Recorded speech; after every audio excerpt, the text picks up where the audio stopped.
À la une également cette journée historique pour Washington. La Maison-Blanche organisait hier la signature des accords Abraham, le traité de normalisation des relations entre Israël et les Émirats arabes unis et Bahreïn. Depuis, les échanges entre l'État hébreu et les Palestiniens sont encore plus vifs. Tirs de roquettes, puis riposte de Tsahal. Décryptage dans quelques instants avec Bruno Darou. Et quelques heures plus tôt à Washington, Donald Trump scellait les accords de normalisation entre Israël et deux pays du Golfe. Les Émirats arabes unis et Bahreïn ont normalisé leurs relations diplomatiques avec l'État hébreu. Une première en un quart de siècle, victoire politique pour la plupart des participants évidemment. Un accord qui semble surtout pour l'instant reléguer la question palestinienne en arrière-plan. Les territoires ont d'ailleurs voulu marquer le coup, exprimer hier soir leur colère en tirant des roquettes sur Israël. L'État hébreu qui a immédiatement riposté ce matin, comme nous l'explique Florent Redeau avec Cécile Kinria. Regardez. Le ciel de la ville de Beit Leia illuminé en pleine nuit. Tôt ce mercredi, l'armée israélienne a mené plusieurs raids aériens dans la bande de Gaza. Des frappes ciblées de l'État hébreu en guise de riposte. Car dans les heures précédentes, 2 roquettes ont été tirées depuis l'enclave palestinienne. L'une a été interceptée par le bouclier antimissile israélien, l'autre s'est abattue sur la ville d'Ashdod, faisant des blessés et des dégâts matériels. Une représaille palestinienne après la signature des accords Abraham à Washington. Historique, il normalise les relations entre Israël et 2 pays arabes, Bahreïn et les Émirats arabes unis. Colère des Palestiniens en Cisjordanie et à Gaza, où des manifestations ont rassemblé mardi des centaines de personnes. Toutes dénoncent un coup de poignard dans le dos. من يجري ويهرول ويتسابق على التطبيع فهو خائن لدم الشهداء والأسرى الفلسطينيين والمعاناة الفلسطينية هم قفزوا على دماء الفلسطينيين هذا ستسجل في التاريخ. نقول لهذا التحالف وحدتنا هذه وثباتنا فوق أرضنا والتمسك بحقوقنا وأرضنا ومقدساتنا هي الصخرة التي ستتحطم عليها كل مخططات أولئك ومعنا أحرار العالم العربي والإسلامي وأحرار العالم كذلك. Dans un communiqué, le président de l'autorité palestinienne Mahmoud Abbas a lui aussi fustigé cet accord, précisant qu'il n'y aurait aucune paix possible sans la fin de l'occupation israélienne.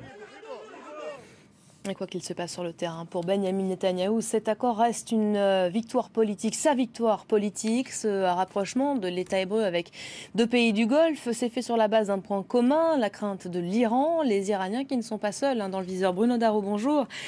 Vous êtes à nos côtés pour décrypter évidemment la signature de ces accords. Autre pays important qui fait l'objet de la même méfiance aujourd'hui, c'est la Turquie.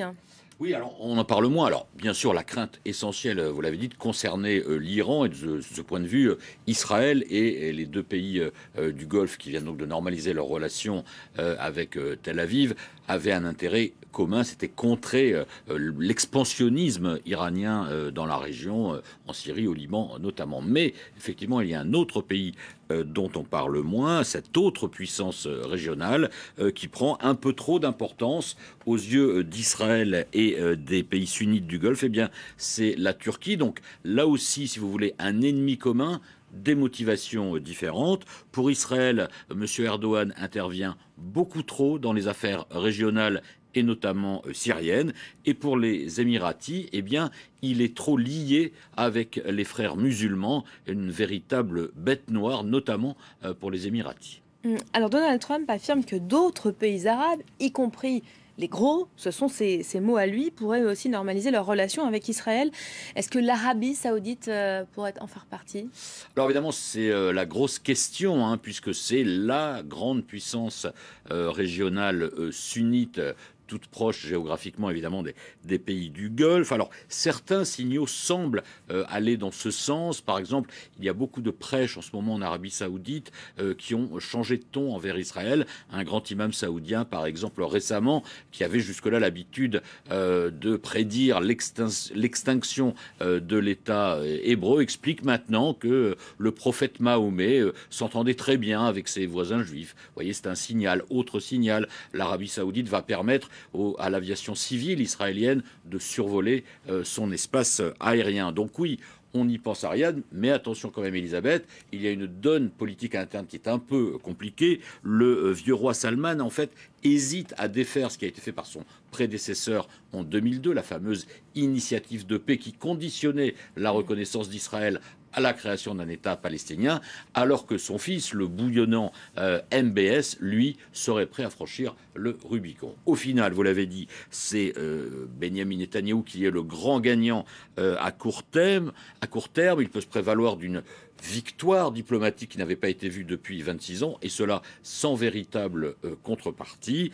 Il peut donc proclamer que ces accords marquent une nouvelle étape de normalisation avec le monde arabe en général, en oubliant les Palestiniens en particulier. Mais à moyen terme, pour le peuple israélien, cette fois, eh bien, rien n'est réglé avec leurs plus proches voisins, les Palestiniens. On l'a vu encore ce matin. Merci beaucoup Bruno Darroux pour le décryptage.